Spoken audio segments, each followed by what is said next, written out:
పండించడం కంటే ఆ పంటను అమ్ముకోవడం కష్టంగా మారింది. తెలంగాణ వ్యాప్తంగా ఐకేపీ సెంటర్లలో ధాన్యాన్ని రాసులుగా పోస్తోన్న రైతులు రోజుల తరబడి పడిగాపులు పడుతున్నారు.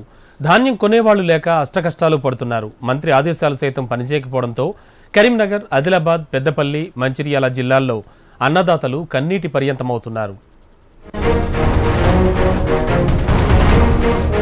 ఆరుగాలం కష్టపడి పంటను పండించడం కంటే ఆ పంటను అమ్ముకుని క్యాష్ చేసుకోవడమే రైతులకు కష్టంగా మారింది. కష్టపడి పండించిన పంటను అమ్ముకోలేక అన్నదాతలు అష్టకష్టాలు పడుతున్నారు. మంత్రి ఇచ్చిన మాట అమలు కాకపోవడంతో తమ బాధలు ఎవరికి చెప్పుకోవాలో తెలియక మదన పడుతున్నారు. ధాన్యాన్ని కొనుగోలు చేసిన 48 గంటల్లో రైతుల అకౌంట్లో డబ్బు జమ కావాలన్న మంత్రి ఈటెల ఆదేశాలు అమలు కావడం లేదు.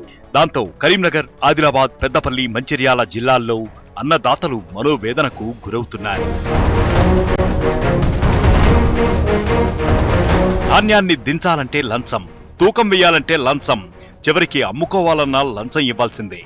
ఈ ఏడాది ధాన్యం దిగుబడి ఉండటంతో కొనుగోలు కేంద్రాలకు రైతులు ధాన్యాన్ని కుప్పలుగా తెచ్చిపోస్తున్నారు. దాంతో ధాన్యాన్ని క్యాష్ చేసుకునేందుకు రైతులు తంటాలు పడాల్సి వస్తోంది. దీన్నే తమకు అనుకూలంగా మార్చుకుంటున్న కేటుగాళ్లు లంచం ఇవ్వనిదే తూకం వేసేది లేదంటున్నారు. లంచం ఇవ్వకపోతే ఏదో ఒక వంకతో ఇబ్బందులకు గురిచేస్తున్నారు. కరీంనగర్, పెద్దపల్లి జిల్లాల్లోని ఐకేపీ సెంటర్లలో పరిస్థితి మరీ దారుణంగా తయారైంది. 500 మందు బాటిల్ ఇవ్వకపోతే తూకం వేయనంటున్నారని రైతులు ఆవేదన వ్యక్తం చేస్తున్నారు. 20 రోజులు అవుతుంది వడ్లు పోసి ఐకేపీ సెంటర్లో. ఇక్కడ కొందామంటే వీళ్ళు సరిగా కొనుడు లేదు.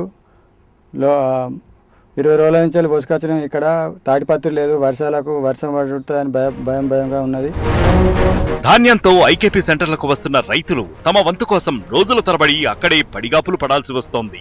సీరియల్ నెంబర్ వచ్చినా తూకం వేయడం లేదని అన్నదాతలు లబోదిబోమంటున్నారు. ఎందుకు తూకం వేయడం లేదని ప్రశ్నిస్తే వెటకారంగా మాట్లాడుతున్నారని ఆవేదన వ్యక్తం చేస్తున్నారు. ఏదో విధంగా ధాన్యాన్ని అమ్ముకున్నా డబ్బు కోసం రోజుల తరబడి ఆగాల్సి వస్తోందని వాపోతున్నారు. ఐకేపీకి మేము వచ్చినాము. నిన్న మొన్న వర్షం అవుతుంది, ఇదంతా ఇబ్బంది పెడతారు. సంచులు రాలేదని 3 రోజుల సంది బాధ పెడతారు మమ్మల్ని. ఇగో మొన్న వచ్చినాయి, మొన్న వస్తే ఇగో ఇవాళ ఇస్తారు. 4 రోజుల పైసలు పడతాయి. ఒక్కొక్కరు 5 తారీఖు 8 తారీఖు పడ్డా కానీ పడతాయని పడ్డోళ్ళు ఇసుతా ఇవరకు వల్లే. మాకు 4 రోజుల్లో పడతాయన్నాయి, ఇది వరకు వల్లే. ఆదిలాబాద్, మంచిర్యాల జిల్లాల్లోనూ అన్నదాతలకు అవస్థలు తప్పడం లేదు. ధాన్యాన్ని అమ్ముకునేందుకు అష్టకష్టాలు పడుతున్నారు. ఐకేపీ కేంద్రాల్లో పడిగాపులు పడి రైతులు అలసిపోతున్నారు. పంటను పండించడం కంటే దాన్ని అమ్ముకోవడమే కష్టంగా మారిందంటున్నారు. లారీ దొరకలేదు, ట్రాక్టర్ పెట్టుకోమని చెప్పారు. అక్కడ మిల్లు కన్నారు, ఆ నుంచి అక్కడ మిల్లు కన్నారు. మరి వెంటనే వాళ్ళు చేస్తున్నారు, చేయించలేదు. నైట్ వచ్చి ఆపితే వల్ల అమలు లేరని చెప్పారు. ఇంటికి పోతే టైంకి వచ్చినాం. మసుకాయ వరకు మేము ఆడ లారీల కాడు ఉంటే ఇస్తామన్నాడు.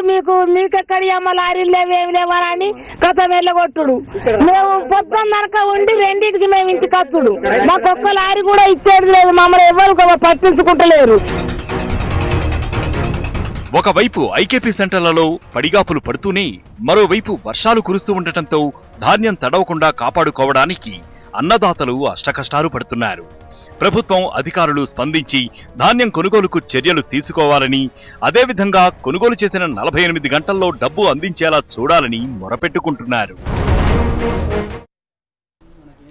ఇవి బులెటిన్ విశేషాలు. చూస్తూనే ఉండండి HM TV.